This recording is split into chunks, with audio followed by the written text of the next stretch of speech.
Hello students, आज की इस वीडियो में मैं आपको क्लास 10th के रियल नंबर्स के कुछ क्वेश्चंस सॉल्व करा रहा हूँ। इसको एक्सप्लेन मैं पहले ही कर चुका हूँ।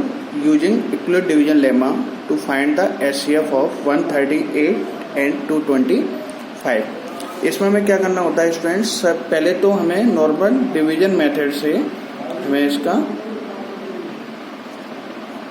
निकालना होता है डिवाइड करके। तो 138 से मैंने डिवाइड किया 225 से, 1 टाइम जाएगा,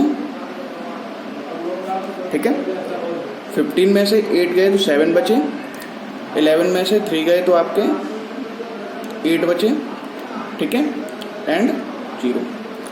अब इसको इक्वल डिवीजन लेमा में कैसे लिखेंगे, होता क्या है, a equal to b q plus r, ठीक है, a equal to b q plus r. तो यहाँ पे ए हमारा डिविडेंड होता है, वो हो गया मेरा 225 is equal to 138 into 1 plus 87, ठीक है। उसके बाद क्या करना है, रिमाइंडर 0 नहीं आया है तो 87 में फिर 138 का हम डिवाइड देंगे, तो 87 बन गया 87, 1 टाइम गया, 18 माइनस 1 और 13 50 बनाया, कितना आया 51। सिमिलरली यहाँ पे मैं फिर से लिखूंगा तो क्या होगा, 138 इज इक्वल टू, यहाँ पे आपको एक सिंबल शो करना है, 87 इज नॉट इक्वल टू 0, यानी कि आपका रिमाइंडर 0 के इक्वल नहीं आया है। तो 138 is equal to 87 into 1 plus 51, ठीक है। नेक्स्ट फिर से 51 में 87 का डिवाइड दूंगा तो 1 टाइम जाएगा, यहाँ 51 बचेंगे, यहाँ आपका आएगा 26, ठीक है, सॉरी 36, कितना आएगा 36। उसके बाद 130, इसको मैं फिर से लिखूंगा तो 87 is equal to 51 into 1 plus 36, ठीक है। नेक्स्ट वही divided is equal to division into quotient plus remainder. यहाँ पे भी आपको क्या लिखना है, 51 इज नॉट इक्वल टू 0, यहाँ पे क्या लिखना है, 36 इज नॉट इक्वल टू 0, ठीक है।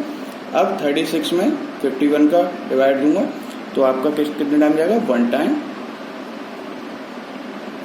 15 बचा, ठीक है। तो यहाँ से आपको क्या मिला, 87 is equal to, sorry 36 is equal to,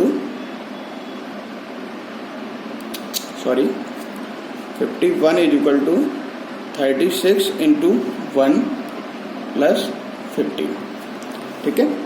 next term क्या है, इसको थोड़ा सा मैं इधर दिख रहा हूँ, 15 इज इक्वल टू 36, 15 में डिवाइड, 15 का डिवाइड, 15 टू जा 30, रिमाइंडर बचा 6। तो अब 36 को कैसे लिखेंगे, 15 into 2 plus 6, 15 is not equal to 0 and 6 is not equal to 0, ठीक। उसके बाद नेक्स्ट में क्या करेंगे, 6 में डिवाइड देंगे 15 का, 2 टाइम जाएगा, 12 टाइम, रिमाइंडर बचेगा 3। तो सिमिलरली 15 के लिए लिखूंगा मैं तो 2 into 6 plus 3 and 3 is not equal to 0, ठीक है। नेक्स्ट है, अब मुझे 6 के लिए लिखना है 3 इंटू 2 प्लस, डिवाइड देके दिखा रहा हूँ, रिमाइंडर क्या आ गया 0। जो हमारा रिमाइंडर 0 आ गया, हमारा क्वेश्चन हो गया। रिमाइंडर 0 आ गया तो जो आपका डिवीजर है, डिवीजर कितना है 3, this is HCF. HCF of 138 and 225 is 3। आपको समझ में आ गया होगा।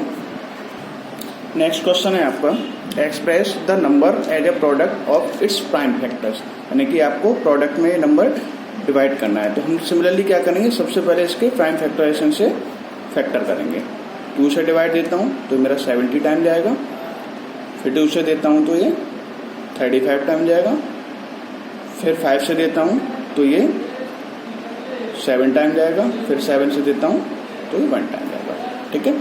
उसके बाद हमें इसको कैसे लिखना है, 2 इंटू 2 इंटू 5 इंटू 7। अगर चाहें तो हम इसको ऐसे भी लिख सकते हैं, 2 का स्क्वायर इंटू 5 इंटू 7, ठीक है। नेक्स्ट क्वेश्चन लेता हूं मैं इसका, अगर मैंने लिया 156, ठीक है। अब 156 का पहले तो मैं एलसीएम सिंपल प्राइम फैक्टर से फैक्टर करूँगा 78 टाइम्स, 2 से किया तो 39 टाइम्स, 3 की 13 से 1। सिंपल 156 को हम क्या ले सकते हैं, 2 इंटू 2 इंटू 3 इंटू 13 या 2 का स्क्वायर इंटू 3 इंटू 13, ठीक है। बात समझ में आ गई होगी। अब हम क्वेश्चन नंबर 3 लेते हैं। क्वेश्चन नंबर 3 है इसका, find the LCF and HCF of the following pair of integers and verify that LCM into HCF of product of the 2 numbers. ये मैंने 2 नंबर्स लिखे हैं 26 एंड 91। सबसे पहले इसका एचसीएफ फिर इसका एलसीएम निकालना है एंड उसका रिलेशन जो हमारा रिलेशन होता है A into B is equal to LCM into HCF, फिर हमें वो वेरीफाई करना है। पहले मैंने 26 के फैक्टर्स किए तो 2 से 13 टाइम जा रहा है एंड 13 से 1 टाइम जा रहा है, ठीक है। तो हमारे जो 26 के फैक्टर आ गए वो आ गए मेरे 2 इंटू 13। अब मैंने क्या किया, सेम यहीं पे मैंने 91 के फैक्टर कर लिए, 7 से 13 टाइम, 13 से 1 टाइम। अब 91 के फैक्टर कितने हो गए, 7 इंटू 13। अब हमें ध्यान रखना है एचसीएफ क्या होता है जो दोनों में कॉमन है। दोनों में कॉमन कितना है, 13 है। अच्छा, एलसीएम क्या होता है, सबको कंबाइन करके, लेकिन बट कोई रिपीट नहीं होना चाहिए। तो 2 इंटू 7 इंटू 13, तो 7 2 जा 14, 14 इंटू 13 हो गया मेरा 182। अब हमें ये वेरीफाई क्या करना है, LCM into HCF is equal to number product of integers. LCM मेरा आया है 182, एचसीएफ मेरा आया है 13, ए की वैल्यू है मेरी 91, बी की वैल्यू है 26, ठीक है। अगर मैं 13 2 जा 26, 13 8 जा 104 and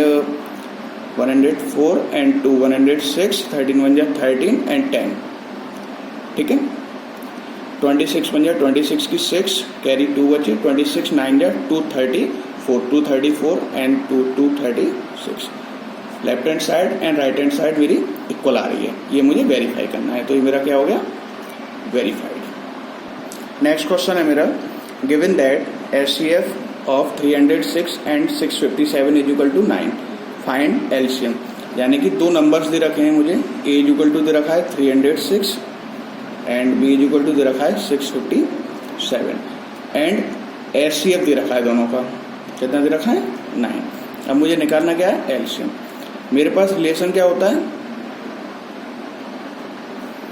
HCF into LCM is equal to a into b, ठीक है। HCF into LCM is equal to a into b, ठीक है। एचसीएफ इज इक्वल टू कितना है, 9। एलसीएम मुझे निकालना है इन दोनों नंबर का, ये है मेरा 306 इंटू 657। तो एलसीएम निकालने के लिए मुझे क्या करना पड़ेगा, 306 इंटू 657 अपॉन 9, ठीक है। तो 9 का इसमें अगर डिवाइड देता हूँ तो 9 3 या 27, 9 4 या 26। तो मेरा एलसीएम कितना हो गया, 34 इंटू 657। अगर मैं इन दोनों का मल्टीप्लाई करता हूँ तो मेरा आंसर 22,338 आएगा। आप एक बार और चेक कर लेना, हो सकता है प्लस माइनस में कोई मल्टीप्लाई में कोई मिस्टेक हो गई हो, ठीक है। नेक्स्ट क्वेश्चन है question number 5। Question number 5, explain why 7 into 11 into 13 plus 13 and 7 into 6 into 5 into 4 into 3 into 2 into 1 plus 5 are composite number. Composite number क्या होते हैं, जो नंबर्स प्राइम नंबर नहीं होते वो आपके कंपोजिट नंबर होते हैं। जैसे फर्स्ट नंबर मैंने लिया, कंपोजिट नंबर आप ऐसा भी समझो, सिंपली 2 फैक्टर्स उसके होने चाहिए। प्राइम नंबर में क्या होता है, 1 एंड ओनली वही डिजिट, एंड कंपोजिट में 1 के अलावा आपके कोई भी 2 फैक्टर्स होने चाहिए। जैसे मैंने नंबर लिया फर्स्ट आपका 7 इंटू 11 इंटू 13 प्लस 13, इन दोनों में से क्या किया मैंने, 13 कॉमन ले लिया।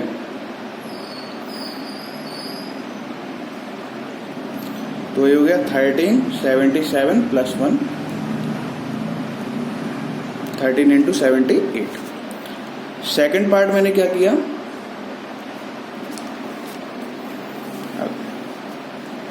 7 into 6 into 5 into 4 into 3 into 2 into 1 plus 5। तो दोनों में से क्या किया, 5 कॉमन ले लिया। ये हो गया 7 into 6 into 4 into 3 into 2 into 1 plus 1।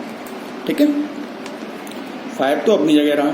ये हो गया 7 6 जा 42, 42 4 जा 1, 42 4 जा 160, 176, 176 6 जा 176 इंटू 6 में मल्टीप्लाई करता हूँ, या मैं अपनी तरफ से करके देखता हूँ, आपको बताता हूँ। जो मल्टीप्लाई आ रहा है मेरा 1008 प्लस 1, तो ये कितना मिल गया 1009। सिंपलेस्ट कंपोजिट नंबर मैंने क्या बताया था, 2 फैक्टर्स आने चाहिए। 2 फैक्टर आ रहे हैं, वैसे तो 78 के ही फैक्टर्स होते हैं, लेकिन मैक्सिमम 2 फैक्टर्स तो होने ही चाहिए, यानी कि तो वो आपका कैसा होगा कंपोजिट नंबर। सेम इसके भी 1 और सेम डिजिट के अलावा भी 2 फैक्टर्स और आ रहे हैं, तो एक ऐसे नंबर हो गए आपके कंपोजिट नंबर। ठीक है, अब आप इसके कुछ क्वेश्चंस ट्राई कर सकते हैं जो मैं आपको असाइनमेंट में भेजूंगा, आप ट्राई करना। ठीक है।